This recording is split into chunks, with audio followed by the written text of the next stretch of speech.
Hey, Mark. Thank you for joining us today, guys. Mark's one of our awesome members who's just got a great story, and we just thought we would invite Mark along to share about his trading journey, a bit about his life, and some of his trades. So, welcome, Mark. Thanks, Cam.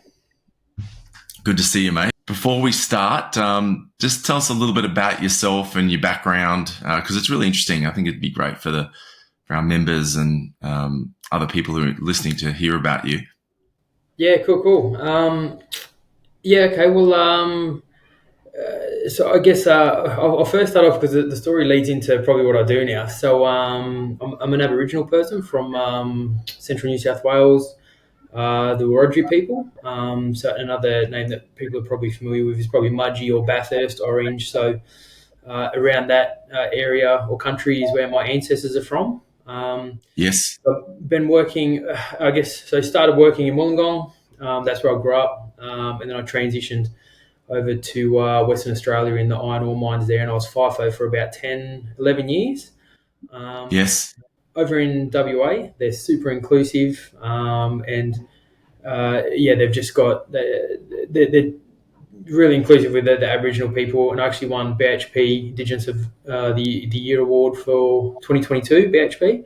And that sort of inspired me a little bit to sort of understand what more can I do. And there was a bit of drive from my mum as well, like, Mark, what more are you doing for our people? So I thought, you know what, I could probably do more for our people on the outside of one of the big miners. So I actually left BHP, had a bit of time away from work and just got a bit of an understanding and a bit more connection with my land and my people. And I've got a lot of support from my community as well to actually start an Indigenous-owned business that does contracting back to the mining and infrastructure and energy sectors. So, yeah, that's been going about, where are we now? Time's flying. It's probably about 9 months now that's been happening. Oh, wow. So yeah, we're doing a lot of work back in WA, SA, and also out on country. We're involved in some of the wind farms, the construction of the wind farms there, and we do a lot of steel supply and the construction of those wind farms. So yeah, pretty exciting stuff. Oh, look, it's great that you can integrate, the two worlds, and you're a real people person. So getting out and connecting with your family and your people, and then also mixing it with with everyone else in Australia as well. It's a brilliant skill to have, and a great opportunity, where you come from. So yeah, it's exciting to hear, what's going to come of your business and how that's going to look in the future. Now, I know you've just had a little baby recently, a little girl, so congratulations. Thank you. And I know trading's something that you're passionate about and you've been doing for a little while. Tell us a little bit about your trading journey and what your trading plan or structure and how you go about your trading looks like, and I guess what's your motivation behind the trading as well. Yeah, cool. All right. Well, how trading come about? Like I had a few option shares, or probably still have a few option shares, and that sort of got me interested in the money markets probably about 5 years ago. And then I stumbled across IDTA, at first I chatted with Peter Banks, amazing person. She had so much time for me as well, giving me an understanding about futures trading, IDTA in particular. And I thought, just from that, it was genuine, right? Not like all these other ones. Yeah. How you buy my algo or something like that. It was in that rubbish. And then so I joined the IDTA community. I did Accelerator and Platinum, and met some amazing people, yourself and Kel, Cam, and it was just gave me a massive massive insight to the opportunity within trading. There's like billions of dollars that swap hands every day through the markets, and I thought to myself, if I can just grab a little bit of that, I'll be pretty happy. Yeah. So I started trading about 2.5 years ago now. And when I started, personally, I think I had a bit of beginner's luck. I went through SIM and I was just absolutely blitzing it. I went straight to NQ with 2 and 3 contracts, which is pretty big risk. And I learned some pretty stiff lessons pretty quick. And it humbled me right back, brought me right back down to earth. And I thought I was going to be this millionaire taking on the world. within a couple of days, but yeah, not to be.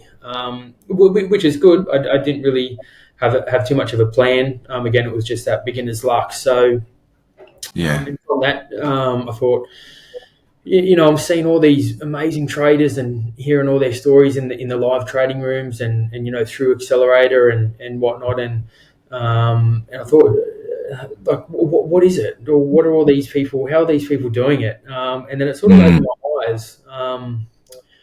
Because I was in WA when I first started trading. I was on my own. I didn't have a trading buddy, anything like that. I got myself back over to the East Coast in Brisbane, and Yeah. the best thing I've ever done in trading is I went to the IDTA conference, and that just opened Yeah. my eyes to this huge community. Everyone is just fantastic people. Heard some stories about the TBS students from 2020. What are we now? Yeah, 2023, and I thought, True. Yeah.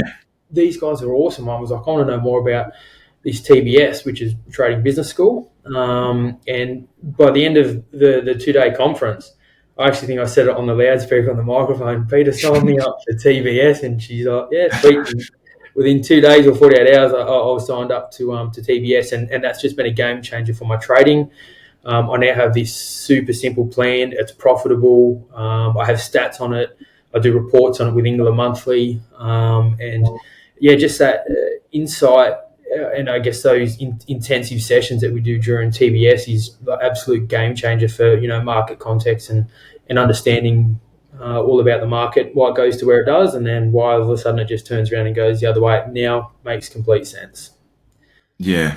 Yeah. Now, you're a high achiever, and you're a performance person, and you push yourself very hard.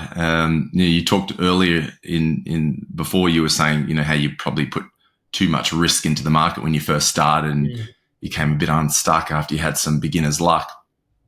Can you talk a little bit about what you did in terms of how you restructured your game plan, to cater for that, so you could handle the risk a little bit more and go into it a little bit more calmer and not so enthusiastic, I guess. Yeah, absolutely. So, I guess so. I started off on 2 and 3 contracts, NQ contracts. The risk Yes. was anywhere from about $750 to about $1,250.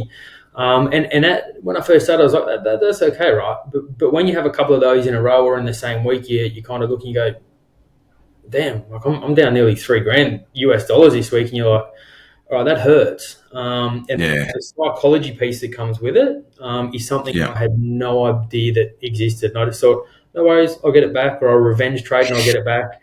And I went down further down the hole. So, and then all of a sudden I thought, I'm actually not okay with risking $750 or $1,000. So there was this Yeah. YouTube thing called MNQ, which is micro NQ, Yes. which is obviously one full NQ contract divided by 10.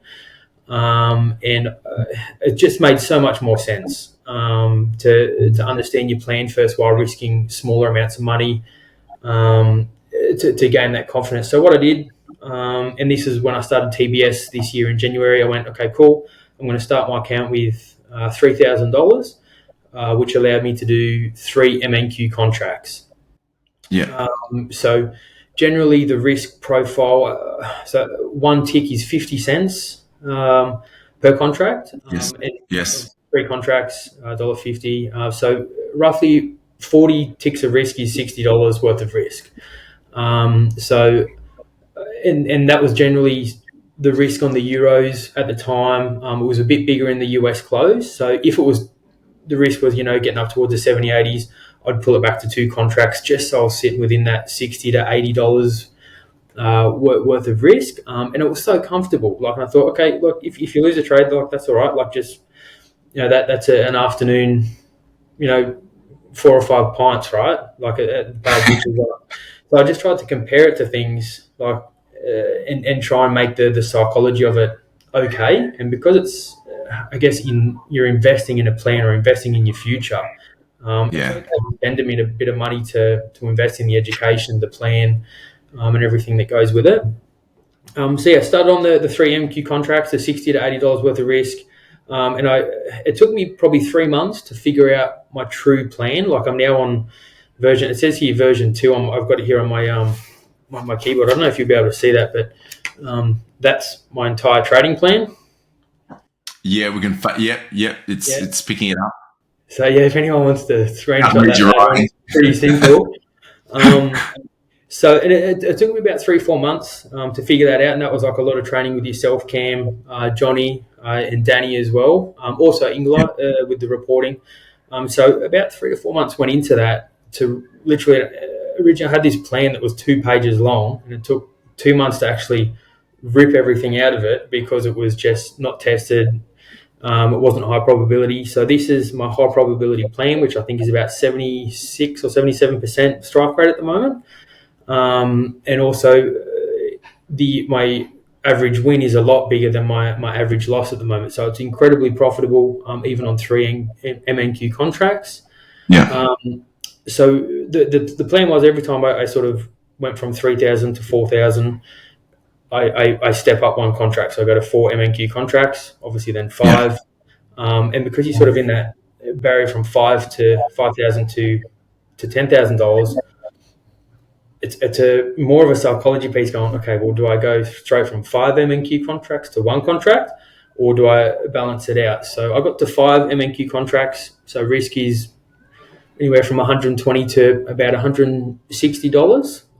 Yes. And if I'm honest, that's taken me 6 months to gradually grow my psychology up to that amount of risk. So it wasn't just an overnight thing. It was, I think I'm up to 150 tested trades in my plan now, 6 months. I'm back testing, doing market replay.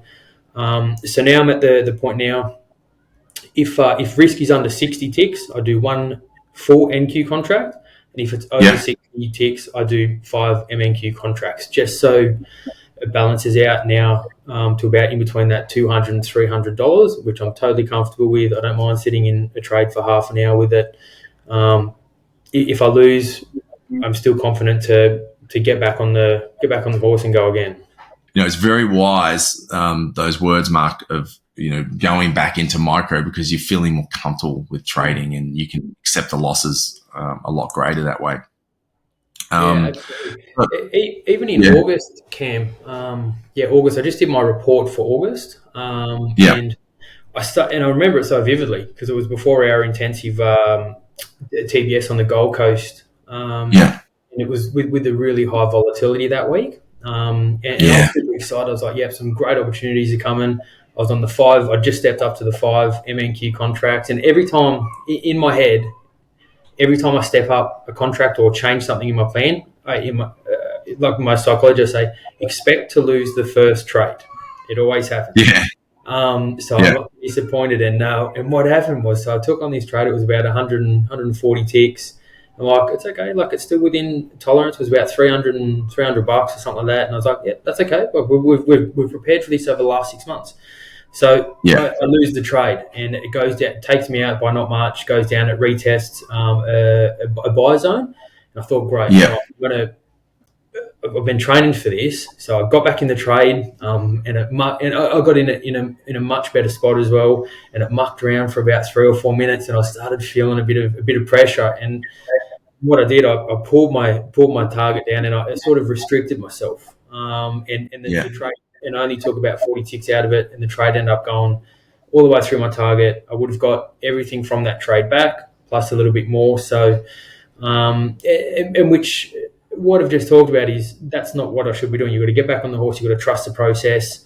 But out of that, normally, if you asked me a year ago, that would take me a month to recover from. I'd go back to sim, and I'd try and change my plan. I'd do all this nonsense. But literally, I think that was on the Thursday morning. By the Saturday, I was back on deck, and I had 3 winning trades, and I think all up about 250 ticks. So well done. On the TBS weekend, I said, look, I'm getting a lot better because it only took me 2 days to recover this time, not 2 months. And that's you just and what I've got here on the last line on my trading plan is trust the process. So let it retest that area. If it sets up again, hey, you got to keep going. Yeah, and that's the thing. You've got great statistics to back that. you're going to have a small percentage of losses. You're going to have a greater percentage of wins, and your average win to average loss in terms of dollar value is skewed in the positive favor. So, you've got an overall positive game plan. So that's, you just got to, like you said, you just got to trust that and get out of your own way. Understanding your psychology is so powerful, and I think there's a lot of people don't quite get that because we don't have the training. We don't get taught these things, and a lot of this science has been around for quite some time now, but still, it's not something parents are teaching their kids about risk to reward. It's like kids get their rewards like this now. All right, they don't have to really experience any pain, like any what's that called? That it's almost like instant gratification. It's like, I want my iPad, I want this, I want that, and it's like, that's not how life works. It's like things take time to mature, and that delayed gratification is a big part of the finance world. Even in trading futures, a lot of our trades, a lot of the time will take maybe 5 to 10, 20 minutes. Half an hour might seem a really long trade. There's still that, you've got to be patient, and you've got to wait, and you got to delay that gratification. But our human brain just wants to feel good all the time, and it's like we're getting this kind of chemical hit constantly that we need to just be mindful of. And once you have that mindful awareness of it, you can control it. But if you can't, or you're not aware of it, it can take control of you. And that's where I find a lot of traders get unstuck, is that they don't understand their emotions and the reactions and the responses from those emotions. And a bit like a child wanting something straight away and not getting it and throwing a tantrum. As a new trader, we're doing tantrums all the time. It's because we don't understand our psychology around winning and losing, and pain and pleasure, and those risk reward pathways. So, like in any business, there's always risks involved, but you've got to come from a really professional standpoint that if you're going to take the risk, you've got to take it within a controlled environment. You know what the risk is, you know what the reward is, and you don't take risks unless you're calculated and you know that the reward is there, and you can afford the risk.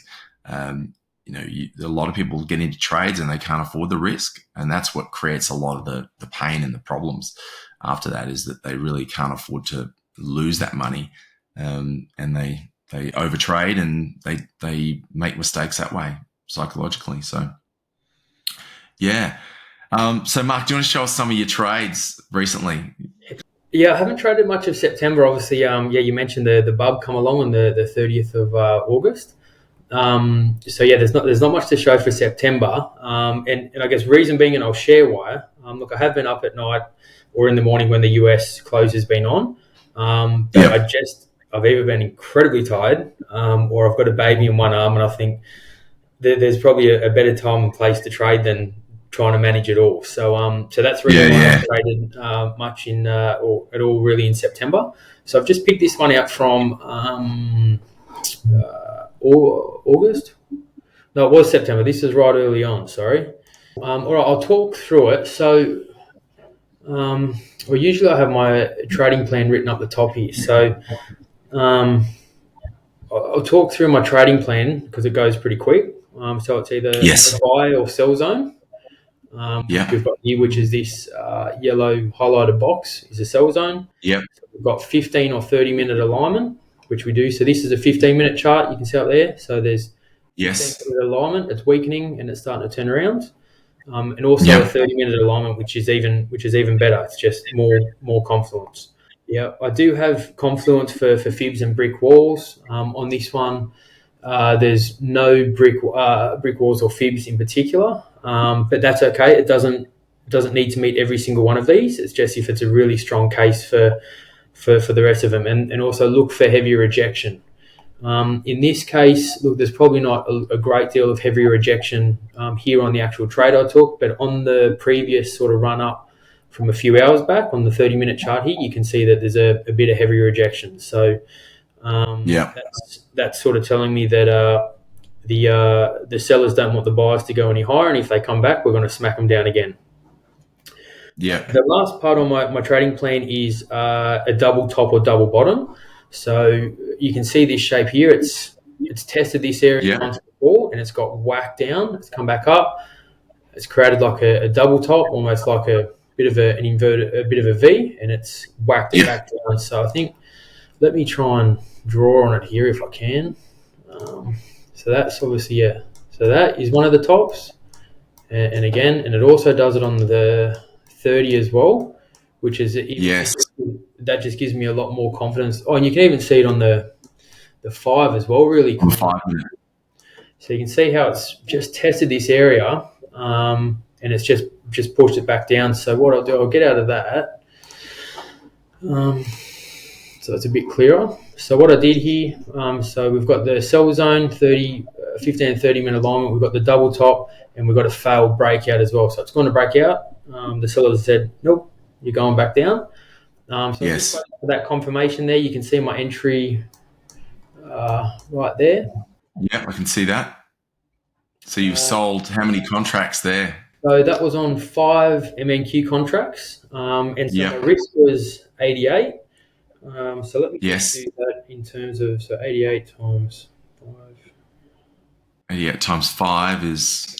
So $220 that risk was. Yes. And when I put that trade on, obviously, so you can see my risk to reward calculator there. So that's my risk, the red up there. Yeah.